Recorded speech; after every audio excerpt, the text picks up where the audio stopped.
Okay, on to game two here. This board looks a lot um, more simple than the last board, mainly because there's no source of plus actions on it. So you're stuck with one terminal and you have to make a choice of what it will be. So you could pick Poorhouse, which seems bad, Duplicate, which is okay, Merchant Guild, which seems like your most attractive option. Rogue is decent, Merchant Ship is okay, but I think you want to get the Merchant Guild, considering you don't really have another source of plus buy on the board. Also, coin tokens could be nice in the latter half of the game, rather.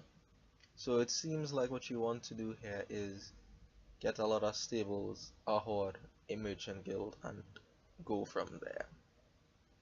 That seems to be it, really. With regard to the arc, I was looking at maybe stable. Okay, stables you want for sure. So what would be your second pile to get the points off of? I was thinking of duplicate, honestly, because I could just buy a duplicate and then play it and it'll come out of my deck, but it'll still count towards the arc points, I believe.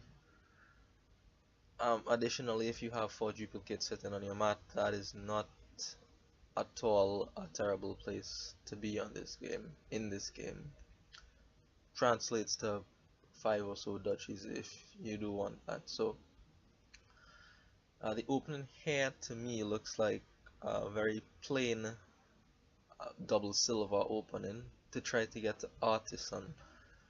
So Artisan will allow me to pick up stables and hopefully duchies later on in the game, as well as the merchant guild that I want, and really most important things on the board.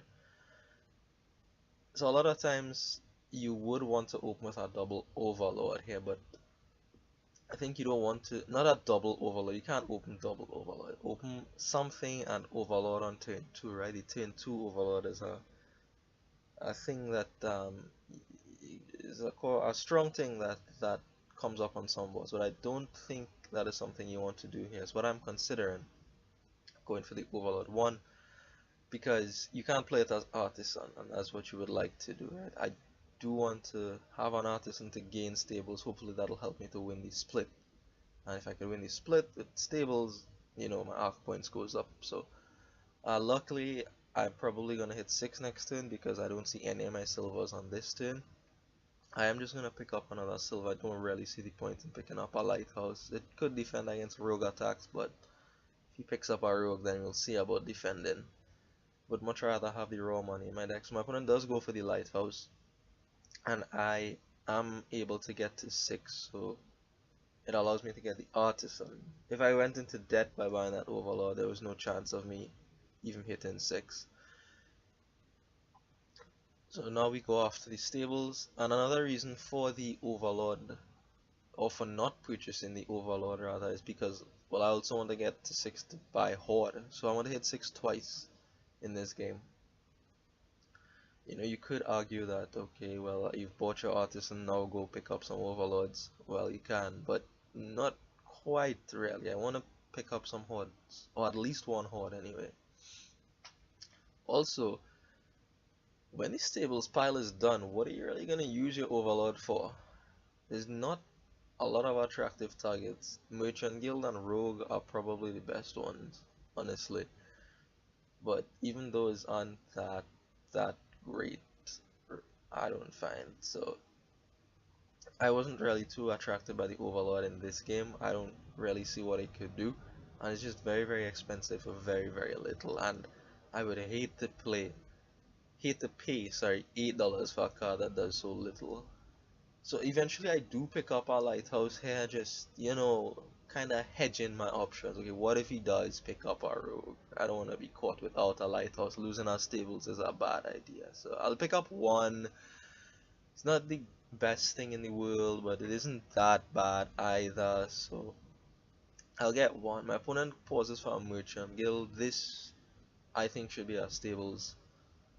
I think you really want to pressure that pile. It's your only source of draw on the board, and winning this stable split probably means winning the game here. So not triggering the reshuffle with 3 of my stables out of it, just stopping here for another stables. Not going for the horde. The horde isn't going anywhere, but the stables pile is, and I can always get back to the horde later down the road.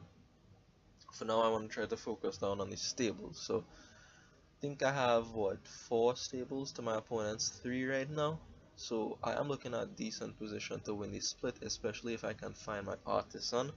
I don't find my artisan here. Actually, I don't even buy a stables here. I was thinking that on my next turn I will see the artisan and probably enough money to gain one, buy one, and that will let me win the split. So in which case, well, the stables would be empty, and then I would love to have the horde in the deck then. However, I don't find any stables on my next hand, but I do find the artisans. It does mean I will only be able to pick up just the one. So if I had gone for stables there and then stables here, I think that would have allowed me to win the split, and then I could have gone for the horde um, on my next turn. So 4 here isn't great.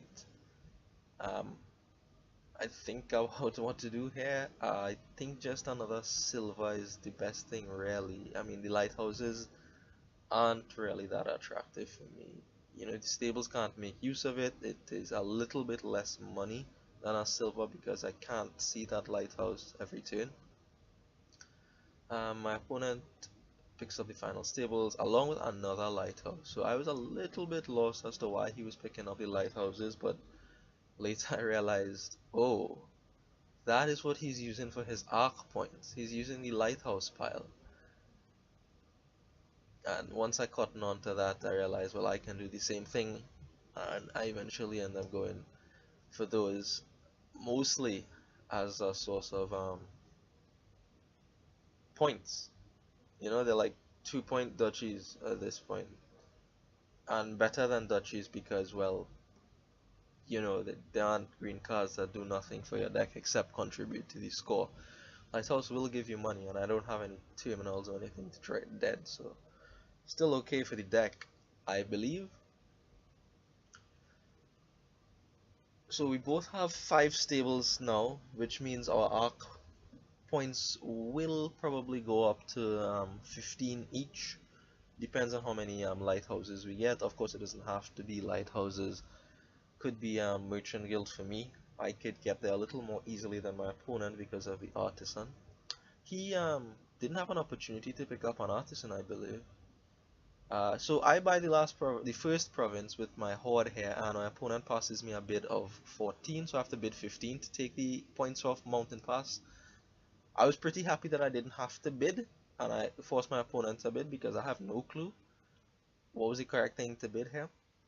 But 15, I felt like I could take that and manage with it because my opponent just picked up his horde, and he doesn't have as much silver as I do. So he doesn't have as much money as I do. I don't expect him to, you know, get 2 provinces any time I take to clear my debt, for example. I expect him to, you know, just not do that. Do not as great things. Not come up with $8 and buy province twice in a row or anything. I don't think I'll be in. I'll fall too far behind in the game if I take the 15 debt. I could clear it off in a couple turns maybe if I draw well, which by the way I haven't so far. So oh well, but my opponent only has 5 here, so buying me some time to to clear this debt and then start to get rolling again. The extra money is gonna be very nice because our decks now aren't that impressive really. We just have 5 stables which can't draw everything, so I think you do want to put some money into your deck so that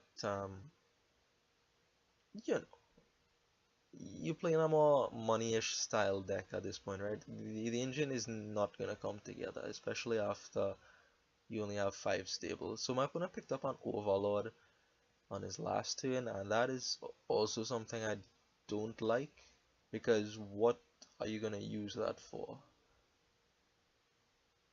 I couldn't see what he was gonna use it for. Maybe it's another merchant guild, but surely that's just more expensive than another merchant guild, right? You put yourself in debt now. I mean, I'm in debt, but I managed to clear it all here, and I have 5. So I could pick up a duchy, I could pick up another merchant guild, but I do go for a couple lighthouses instead, just as duchies really, as nothing more than duchies. So my opponent is going to clear off his debt from the Overlord here. And he actually picks up another, so I still wouldn't put an Overlord into my deck. At this point, the money, I would much rather spend it on something else. And I just play a couple lighthouses. They're not the greatest turn for me, but that is gonna happen with this style of deck, right? You're just gonna get some up and down turns. What can you do, right? So one of my opponent's Overlords comes out, and I think so here. This is where he mentions in the chat that he thought he could play it as stables, but once the pile is empty, he can't call it as stables anymore. So that really is a big setback for him, right? He invested what $16 into that, and I don't think it's gonna pay him dividends, right? There's the whole strength of the Overlord is the flexibility, which there's not much you could use it as here. He does end up using it as a merchant guild here.